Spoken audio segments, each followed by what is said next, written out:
Shalom sahabat Bible Bee Channel dimanapun saudara berada. Apa kabar saudara? Semoga saudara selalu dalam keadaan sehat dan selalu diberkati Tuhan. Saudaraku, dalam episode curhatan kali ini, kita tidak hanya mendengar sebuah kisah atau sebuah cerita, tapi kita akan mendengarkan sebuah kesaksian hidup yang penuh pergumulan, penuh tekanan, dan juga keputusan besar yang mengubah arah iman seseorang. Kita akan mendengarkan langsung bagaimana perjalanan dari hadapi tuduhan, penolakan, bahkan label murtad yang begitu berat. Apakah benar beliau meninggalkan iman? Ataukah justru ada kebenaran yang selama ini tidak pernah diketahui banyak orang? Jadi mari kita saksikan sampai akhir, karena ada bagian yang mungkin tidak pernah saudara bayangkan, dan ini bisa menjadi untuk membuka cara pandang kita tentang iman, pencarian kebenaran, dan keberanian mengambil keputusan. Langsung saja mari kita saksikan bersama-sama. Tuhan Yesus memberkati. Shalom, salam sejahtera. Terima kasih sebelumnya atas waktu saya di media ini untuk bersaksi. Untuk diketahui Ibu Bapak yang dikasihi Tuhan, ini adalah yang kedua kali. Karena terus terang saya jarang sekali untuk mau diwawancarai ya. Yang pertama dan baru ini yang kedua, sebelumnya adalah di TV Diaspora. Ibu Bapak yang dikasihi Tuhan, perjalanan saya tidak istimewa, mungkin tidak sehebat para mereka-mereka yang dicelikkan matanya oleh Tuhan, dibuka mata hatinya. Saya awali pada waktu SMA. Waktu di SMA, saya sebagai siswa yang biasa-biasa, tetapi saya aktif di OSIS, aktif di beberapa kegiatan. Suatu saat saya ketemu dengan seseorang yang namanya tidak masalah, saya sebutkan saja, sahabat saya, Mahendra waktu itu. Dia bukan anggota OSIS, tetapi kami bersahabat dan sering kami mengadakan perjalanan. Suatu saat saya melihat ada pertemuan di rumahnya. Pertemuan itu membahas masalah-masalah yang berkaitan dengan kerohanian. Kalau bahasa Jawanya bawa raos. Jadi satu perkumpulan yang namanya Pangestu, Paguyuban Ngesti Tunggal. Di sana saya melihat bagaimana kita diajar, dididik, dibina untuk menjadi orang-orang baik. Karena itu ada 5 hal yang saya ingat waktu itu adalah rilo sabar narimo teman budi luhur. Kenapa saya tertarik? Yang pertama karena teman saya Mahendra ini orangnya jujur. Ya, kalau yang lain mungkin dalam pelajaran itu nyontek dan sebagainya, dia sama sekali lebih baik, dia dapat nilai tidak bagus. Disitulah saya mencoba mencari dan mengikuti langkahnya, dan kemudian saya juga terlibat di dalam pertemuan demi pertemuan daripada Paguyuban Ngesti Tunggal yang disingkat Pangestu ini. Ibu Bapak yang dikasihi Tuhan, dari sinilah satu permulaan perjalanan saya untuk mencari, kalau orang Jawa bilang, sejatinya ngurip, ya, sejatinya hidup manusia ini, ya. Dan itu saya katakan tadi dimulai dari SMA hingga pasca SMA. Saya SMA di Madiun, kemudian saya melanjutkan di Semarang. Di Semarang pada hari Minggu, kalau orang-orang lain pada piknik, cari hiburan, saya justru mengikuti bawa raos ini. Karena ada satu panggilan untuk terus mencari sejatinya hidup itu bagaimana? Apa? Ibu Bapak, kemudian suatu saat setelah saya selesai pendidikan militer, saya bergaul dengan banyak orang dari berbagai suku, bangsa, baik itu kaum tentara TNI, waktu itu masih ABRI ya, pria maupun wanita, kita bergaul. Kemudian ada satu ketertarikan saya terhadap bukan Yesusnya, tetapi agama Kristennya. Walaupun pada waktu saya di Madiun bersama orang tua saya juga diantaranya hidup bersama dengan om saya yang dari Katolik. Tapi pada waktu saya ketemu dengan teman-teman dari lingkungan TNI pria, kebetulan semuanya dari Protestan, Pantekosta atau Injili. Dari situlah ada ketertarikan saya. Sehingga kalau orang-orang lain mungkin nanti kan akan dipertemukan dengan Tuhan Yesus, baik secara visual, secara pendengaran, secara mimpi. Tetapi saya tidak. Saya menjadi orang Kristen bukan karena saya baca Alkitab, bukan saya dikhotbahi pendeta, tetapi kembali seperti peristiwa di SMA tadi, saya ketemu dengan orang-orang dan saya tertarik dengan orang-orang ini setelah saya teliti, oh dia orang Kristen, itu saja. Jadi saya pun juga tidak tahu dunia Kristen. Waktu itu pangkat saya letnan 1, kemudian saya mencoba bertanya tapi jawabannya tidak memuaskan semuanya. Artinya saya tidak mendapatkan, karena saya maklumi pada waktu tahun-tahun 80 awal, itu kehidupan, rasanya menurut saya kehidupan masyarakat itu cair. Ya. Jadi tidak ada orang yang terjadi benturan karena agama itu. Ya. Jadi waktu itu biasa-biasa saja. Padahal 79 itu di Iran sudah terjadi revolusi. Revolusi Islam, ya, antara Pahlavi diturunkan dan kemudian naiklah Khomeini dan akhirnya pengaruh itu ke seluruh dunia. Tetapi awal 80-an itu belum terasa di Indonesia itu. Kemudian mungkin 81, 82, 83 baru mulai.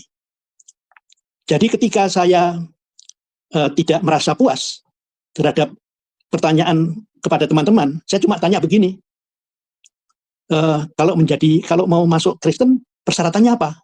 Gitu. Persyaratannya kamu harus dibaptis. Oh begitu, dibaptis. Apa itu dibaptis? Ya diselamkan di air gitu. Oh gitu. Setelah itu saya mencoba bertanya lagi, persyaratannya baptis apa? Ya kamu harus sudah jadi Kristen, KTP-mu Kristen. Padahal KTP saya belum Kristen waktu itu. Nah ternyata untuk merubah KTP itu tidak mudah. Karena saya sudah anggota TNI atau ABRI waktu itu, saya harus minta izin kepada Kepala Staf Angkatan Darat. Kemudian saya menulis surat kepada Kepala Staf Angkatan Darat pada tahun-tahun 80-an itu, kemudian 1 tahun kemudian surat izin itu baru keluar. Saya katakan pada waktu itu situasi masih cair, sehingga keluarga pun juga tidak ada pergolakan dengan adanya saya memilih jalan untuk menjadi orang Kristen. Ya. Karena mungkin ibu dan bapak saya tidak merasa sebuah perubahan yang drastis, karena sebagian umum saya dan tante saya adalah Katolik. Ibu bapak pada waktu itu ketika surat saya terima dari Kepala Staf Angkatan Darat, perasaan saya biasa-biasa saja. Dan juga lingkungan biasa-biasa saja. Di kantor maupun Tetapi suatu saat, saya sempat dipanggil senior, kemudian beliau menyampaikan pada saya, Har, kamu keputusan yang kamu ambil itu sudah kamu pikirkan belum? Saya cuma bicara siap. Kemudian dia katakan, bagaimana dengan karirmu, pangkatmu nanti? Disitulah saya baru merasa ada sesuatu yang yang agak mengguncangkan saya, ya.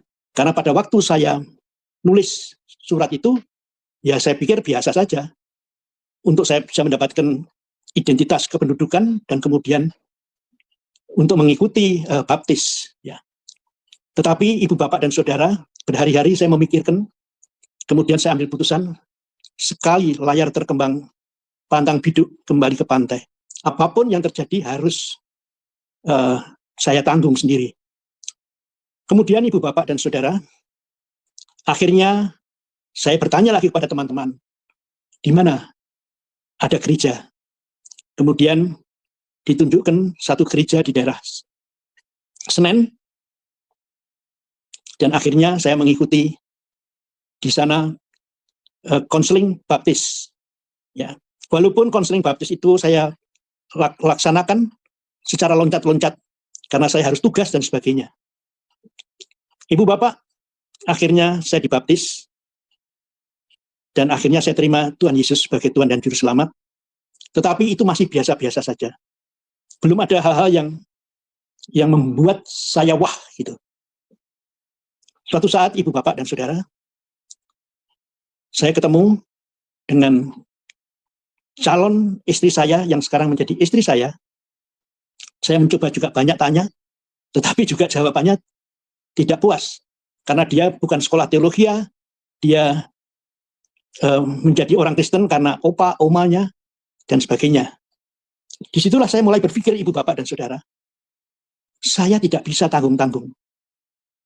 Saya harus benar-benar saya pelajari. Karena itu, singkat cerita, saya pada waktu pangkat, kalau tidak salah letnan kolonel, saya belajar di satu sekolah teologi di gereja saya, bersama dengan teman-teman yang lain. Tujuannya bukan untuk jadi apa-apa. Cuma saya berpikir, ada satu kehidupan di balik peti mati atau terminal kematian. Mungkin ilmu saya, ilmu militer saya, ilmu master saya dalam bidang manajemen, itu semua hanya sampai ke terminal kematian. Tetapi, apa yang terjadi setelah itu? Ini satu rahasia yang besar. Sebagai orang awam yang bukan pendidikan teologi dan belum aktif sepenuhnya di dalam gereja, sehingga saya pun bersama dengan teman-teman di gereja itu untuk belajar. Puji Tuhan sampai master bisa saya selesaikan. Demikian juga dengan kehidupan bergereja saya. Pada waktu itu, karena saya sering tugas, baik yang hitungan hari, hitungan minggu, sampai tahunan, ya. Tetapi gereja meminta saya untuk menjadi majelis di gereja. Kemudian saya minta waktu untuk berpikir, dan kemudian akhirnya saya siap untuk menjadi bagian daripada majelis di gereja saya. Ibu, bapak, sebenarnya tidak pernah terfikirkan saya itu untuk menjadi apa. Karena pemikiran saya sederhana saja. Ya, bahwa saya perlu tahu, dan saya harus tahu, bahwa saya bukan seperti binatang maupun tumbuh-tumbuhan yang mati akhirnya membusuk, selesai. Tetapi saya harus hidup di balik terminal kematian itu. Singkat cerita, ibu, bapak, dan saudara, akhirnya pada suatu saat saya selesai dan diwisuda. Saya juga tidak ingin jadi apa-apa. Sebagai seorang anggota majelis gereja, saya kira kewajiban lah harus tahu soal teologi, karena bagaimanapun juga jemaat butuh kita semua. Dan jemaat merasa bahwa kita lebih tahu soal teologi daripada mereka. Tempat mengadu, tempat mereka berkeluh, tempat mereka untuk konseling, dan sebagainya. Suatu saat, gereja minta supaya saya bisa mengikuti pendidikan diklat pendeta. Saya ikut. Tetapi saya katakan bahwa ini tidak otomatis saya menjadi pendeta. Tetapi suatu saat, ada panggilan lagi dari majelis, saya untuk siap ditabiskan untuk menjadi pendeta. Saya minta waktu 3 bulan. Karena saya berpikir bahwa sekali maju, saya tidak mungkin kembali lagi untuk melepaskan kependetaan saya atau keluar dari komunitas pendeta saya. Karena itu saya pikirkan dan saya doa dulu. Singkat cerita, akhirnya saya terima, dan akhirnya saya ditabiskan sebagai pendeta pembantu. Kemudian saya ikut melayani, walaupun belum sepenuhnya. Karena pada tahun-tahun itu, sekitar tahun 80-an, 90-an, dan 2000-an, itu saya masih dinas aktif, sehingga saya tidak bisa sepenuhnya. Tetapi ketika saya ada di Jakarta, saya mesti hadir, dan saya masih melayani. Suatu saat, ibu, bapak, saya yang tidak pernah mimpi untuk menjadi orang Kristen, artinya pengikut Kristus, saya tidak mimpi untuk menjadi pengurus majelis, apalagi pendeta. Pada suatu saat saya harus mengikuti satu sidang raya di Jakarta, kebetulan di gereja saya. Saya ditunjuk sebagai ketua panitia sidang raya di sekitar tahun 2010. pada waktu pemilihan ketua umum, figur yang dicalonkan ternyata last minute tidak siap untuk mengikuti pemilihan. Akhirnya, saya tidak tahu angin dari mana, tahu-tahu jatuh pada saya permintaan untuk mengikuti pemilihan ketua umum periode 2010-2016. Akhirnya, Ibu, Bapak, dan Saudara, saya terpilih untuk periode 2010 dan 2016. Saya katakan pada waktu itu, saya bukan lulusan sekolah teologi sinode saya. Karena saya sekolah teologi yang berafiliasi ke Amerika. Dan kemudian semua mengatakan, kami siap mendukung Bapak. Oke, kalau Anda siap mendukung saya siap. Tapi kalau Anda tidak mendukung saya, karena saya bukan alumni sekolah teologi gereja kita. Ibu, Bapak yang dikasih Tuhan, akhirnya saya terpilih menjadi ketua umum sinode gereja saya. Ibu, Bapak, saya terkadang merenung, begitu luar biasa Tuhan memproses saya. Saya sadari bahwa semuanya tidak selalu berjalan dengan mulus. Hanya untungnya, di lingkungan keluarga saya tidak ada satu penolakan yang terbuka. Mungkin kalau dari hati ke hati tidak ada yang tahu ada di saya. Tetapi dari saya, dari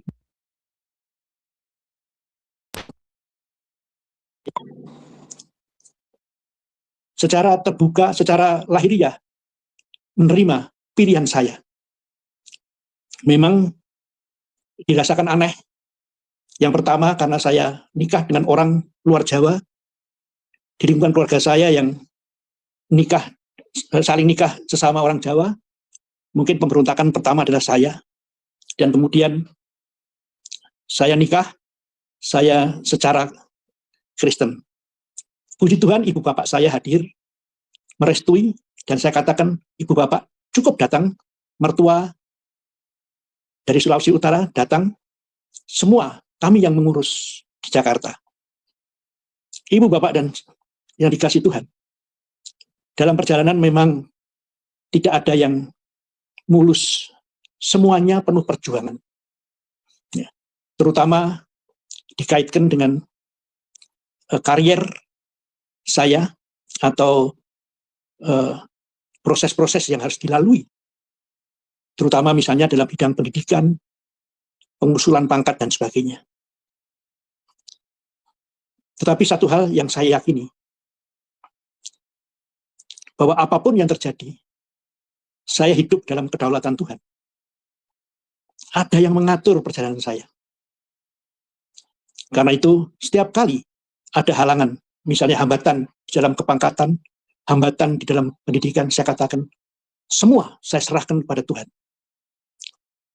Jangan berharap ada apa-apa dari saya, atau sesuatu yang itu semua melanggar hukum dan melanggar iman percaya saya. Ya, singkatnya seperti contohnya, ya tidak adalah amplop-amplopan dan sebagainya. Biarlah semuanya itu berjalan. Ibu, Bapak, Tuhan luar biasa. Saya yakin ketika kita berusaha untuk sesuai dengan kehendak dan maunya, walaupun saya yakini tidak sempurna, tetapi Tuhan melihat ketaatan kita. Sekolah-sekolah prestisius seperti Sekolah Staf dan Komando atau disingkat Sesquad, Lemhanas, bisa saya lalui, walaupun saya katakan semuanya tidak mulus, tetapi melalui proses yang panjang. Pada waktu sekolah di Lemhanas, Staf saya mengatakan, nama Bapak sudah tidak ada. Saya bilang, tidak apa-apa, biar saja. Ya. Kalau Tuhan berkehendak, jadilah. Apa yang terjadi, Ibu, Bapak, dan Saudara? Ternyata setelah pembukaan, 1 hari pembukaan, ada telepon dari sekretariat Lemhanas yang meminta saya untuk menyiapkan segala administrasi, baik kesehatan maupun administrasi yang lain, agar dibawa ke Lemhanas dan segera masuk pendidikan. Saya meyakini bahwa hidup saya diatur oleh Tuhan. Demikian juga dengan penugasan-penugasan yang lain, dimanapun saya ditugaskan. Apakah di Aceh, di Ambon, di Poso, 2 kali di Timur Timur, semua dalam penjagaan Tuhan. Pada waktu pertama kali saya ke Timur Timur, saya katakan, ya Tuhan, saya mati tidak apa-apa. Tapi jangan biarkan saya kembali dalam kondisi yang cacat. Karena pada waktu itu saya belum nikah. Karena saya pikir siapa yang mau nikah dengan orang cacat? Gitu. Tapi puji Tuhan, Tuhan mendengarkan semuanya. Dan semuanya berakhir dengan baik. Termasuk penugasan saya yang kedua selama 1 tahun di Timur Timur. Saya melihat betapa Tuhan mengasihi saya. Hari-hari ini, Ibu, Bapak, dan Saudara, seperti saya katakan, saya tidak mau tanggung-tanggung, karena sekali layar terkembang, pantang biduk kembali ke pantai. Saya terus belajar dan belajar. Dan saya bertambah belajar. Saya memahami betapa luar biasanya Tuhan Yesus. Ya mungkin dulu-dulu saya tidak dalam itu. Apalagi dengan adanya peralatan elektronik digital, sehingga saya bisa menjelajah untuk bisa mengetahui apa saja yang saya inginkan, yang berkaitan dengan misi Allah di dunia ini. Saya kira demikian.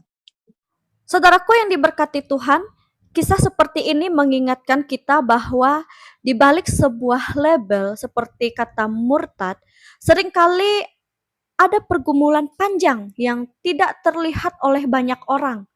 Ada proses, ada pencarian, ada keputusan besar yang tidak diambil dengan mudah. Dari kesaksian ini kita bisa melihat bahwa perjalanan iman setiap orang itu berbeda-beda. Tidak selalu sederhana, tidak selalu mudah dipahami, dan seringkali penuh dengan tekanan dari berbagai arah. Dan kesaksian ini juga menjadi pengingat bahwa memahami lebih dalam jauh lebih penting daripada sekedar memberi penilaian. Karena di balik setiap keputusan besar, pasti selalu ada cerita yang layak didengar dan dipahami dengan hati yang terbuka. Saudara, jujur kisah seperti ini bukan hal yang mudah untuk diceritakan. Banyak orang mungkin hanya melihat dari luar atau hanya memberi label murtad tanpa pernah benar-benar memahami pergumulan yang terjadi di dalam hati seseorang. Ini bukan sekedar soal berpindah keyakinan, tapi tentang perjalanan mencari kebenaran, tentang pergumulan batin yang dalam, dan tentang keberanian untuk tetap berdiri pada apa yang diyakini, meskipun harus menghadapi tekanan yang sangat luar biasa. Dan setiap kesaksian seperti ini penting untuk didengar, karena supaya kita lebih mengerti, supaya kita lebih memahami, agar kita juga tidak gampang untuk menghakimi. Tapi melalui kesaksian seperti ini, kita belajar memahami bahwa di balik setiap keputusan yang besar seperti ini, selalu ada cerita yang tidak sederhana, yang seringkali tidak kita pahami. Jadi saudaraku yang diberkati Tuhan, dari kesaksian ini kita belajar satu hal penting, bahwa iman bukan hanya soal label, bukan hanya soal apa yang terlihat di luar, tetapi tentang perjalanan pribadi, pergumulan, dan hubungan seseorang dengan Tuhan. Setiap orang punya cerita dan tidak semua cerita bisa kita pahami hanya dari satu sisi. Kiranya kesaksian ini bisa menjadi pengingat bagi kita semua untuk lebih bijak, lebih terbuka, dan tidak mudah menghakimi. Dan terakhir, sebelum saya menutup video ini, saya mengucapkan terima kasih untuk saudara yang selalu setia mendukung Bible Bee Channel dengan cara like, komen, dan subscribe, dan juga membagikan setiap video yang ada di channel ini, dan juga bagi saudara yang terus mengikuti setiap kesaksian yang dibagikan. Kiranya Tuhan Yesus memberkati saudara, dan saya percaya bahwa dukungan saudara sangat berarti untuk Bible Bee Channel tetap terus melayani dengan menghadirkan kisah-kisah kesaksian yang membangun iman dan membuka wawasan kita. Sampai jumpa di video kesaksian berikutnya. Tuhan Yesus memberkati kita semua. Shalom.